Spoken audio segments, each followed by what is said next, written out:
muna po, ako po si Bebot Paranyal. Rolando Paranyal. Pinanganak po July 31, 1953. Ito ay nagsusuntukan ang ilang pilyong itambay na walang hanap buhay kundi ganyan. Di ko masabi sa iyo, walang malay, walang akto.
Okay naman yung kumbaga sa kwan, effort lang kailangan, sipag lang.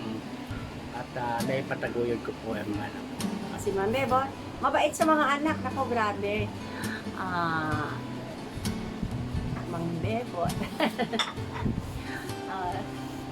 Mapagmahal sa mga anak. Siyempre. Maasikaso, maalaga. At saka, walang hindi ibibigay pagka para sa mga anak, di ba? Anong message mo kay Papa? Ang message ko sa kanya, ang message ko sa kanya, ayan, nakapagpatapos na nga kami ng pag-aaral. Maraming salamat. Ika nga yung mga pinagsamahan natin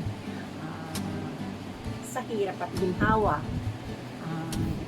Sa awa ng Diyos. I love you, mahal kita kasi kahit papaano naging supportive, nagtulungan tayo. Hindi kasi yung mga happy birthday ka. Bro, hindi nakasali yun. Happy birthday. Alam mo yun. Sinabi mo na yung birthday mo di ba? Diba? O sige. Sa mahal kong asawa. Happy birthday daw, July 31. Mark the calendar, July 31 yung birthday niya. I love you. Maraming salamat sa biyaya, sa buhay na pinagtulungan, na pinagsaluhan. God bless. At maraming salamat po sa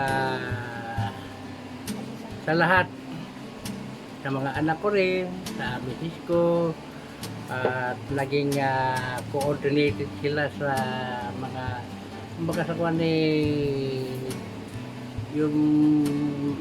yung pagsubaybay namin mag-asawa sa mga anak namin, at pati po yung mga anak namin ay nagpapasalamat po ako at naging kumbaga sa kwan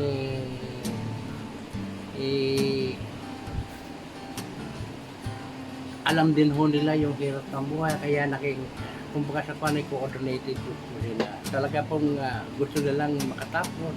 Kaya sabi ko, igapang na lang natin, igagapang ko kayo, pero